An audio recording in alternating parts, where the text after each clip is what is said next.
Haleluya. Selamat pagi saudara-saudara yang dikasihi oleh Tuhan Yesus Kristus dimanapun kita berada. Pagi ini kita tetap bersyukur kepada Tuhan. Tuhan memelihara, Tuhan menjaga, melindungi kita. Puji Tuhan. Mari sama-sama kita merenungkan firman Tuhan untuk hari ini sebagai makanan rohani kita yang dapat senantiasa menyegarkan dan menguatkan kita. Masih kisah di seputar Paskah, saudara-saudara, kisah di sekitar kematian dan kebangkitan Kristus Tuhan kita. Di dalam kitab Injil Lukas pasal yang ke-24 ayat 9 dikatakan demikian. Dan setelah mereka kembali dari kubur, para wanita yang datang melihat Yesus, mereka menceritakan semuanya itu kepada ke-11 murid dan kepada semua saudara yang lain.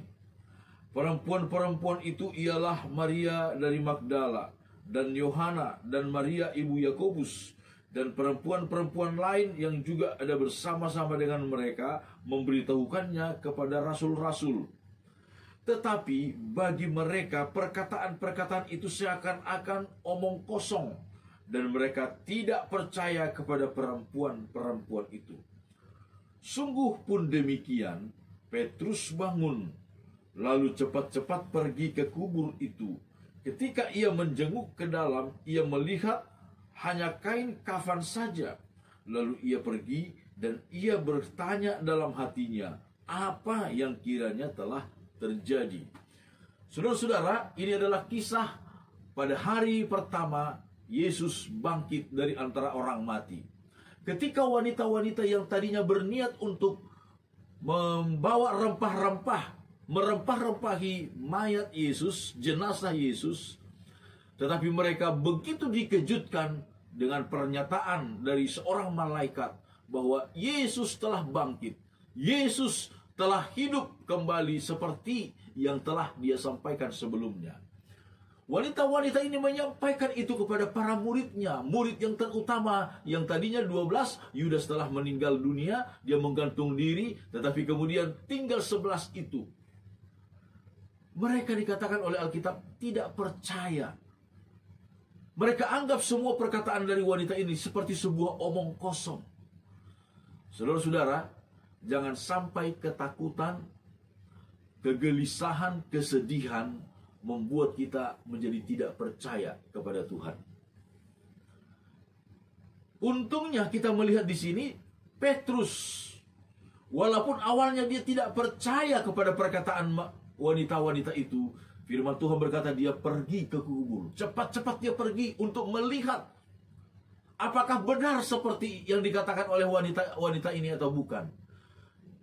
Saudara-saudara, kita perlu untuk selalu memperhatikan apa yang dikatakan oleh firman Tuhan.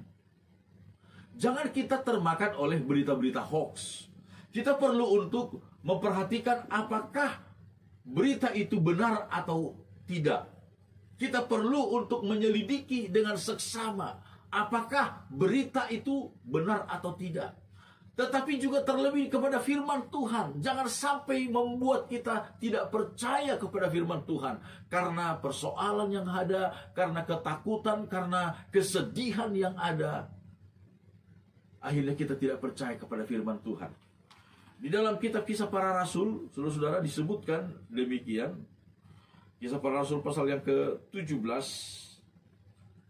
Ketika Paulus memberitakan Injil dari satu tempat ke tempat yang lain, dari satu kota ke kota yang lain. Ayat 10. Tetapi pada malam itu juga segera saudara-saudara di sana menyuruh Paulus dan Silas berangkat ke Berea. Setibanya di situ, pergilah mereka ke rumah ibadat orang Yahudi. Orang-orang Yahudi di kota itu lebih baik hatinya daripada orang-orang Yahudi di Tesalonika. Karena mereka menerima firman itu dengan segala kerelaan hati. Dan setiap hari mereka menyelidiki kitab suci untuk mengetahui apakah semuanya itu benar demikian. Orang-orang Yahudi yang ada di daerah Berea disebutkan setiap hari mereka menyelidiki kitab suci. Apakah benar seperti yang disampaikan oleh Paulus dan Silas atau bukan? Mereka menyelidiki, mereka memperhatikan apakah semua perkataan ini, semua berita ini seperti yang sudah dinubuatkan, dikatakan di dalam Alkitab. Saudara-saudara, betapa penting kita untuk memperhatikan apa yang dikatakan oleh Tuhan.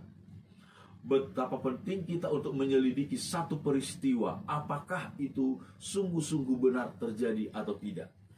Dalam kitab Ibrani pasal yang kedua ayat 1, firman Tuhan berkata, mengingatkan kita, karena itu harus lebih teliti kita memperhatikan apa yang telah kita dengar, supaya kita jangan hanyut di bawah arus. Kita harus lebih teliti memperhatikan apa yang telah kita dengar. Jangan kita termakan oleh berita-berita hoax, berita-berita yang seolah-olah begitu menggugah perasaan, padahal hanya sebuah tipuan dengan maksud-maksud tertentu dari orang lain. Firman Tuhan berkata harus lebih teliti kita memperhatikan apa yang telah kita dengar. Termasuk juga kebenaran-kebenaran firman Tuhan yang telah kita terima, harus lebih teliti kita memperhatikan. Supaya kita jangan hanyut dibawa oleh arus. Arus apa saja, saudara? Arus perasaan kita, arus emosi kita, arus kesedihan kita, arus kekuatan dunia, arus informasi dunia. Jangan. Kita harus memperhatikan dengan seksama apa yang kita dengar, yaitu firman Tuhan, sehingga kita tetap teguh bagaikan batu karang yang teguh di dalam laut, tidak terombang-ambing, tetapi dengan yakin tetap percaya bahwa Tuhan adalah Tuhan yang sanggup menolong kita, bahwa Tuhan adalah Tuhan yang sanggup menyelamatkan kita dengan sempurna. Amin.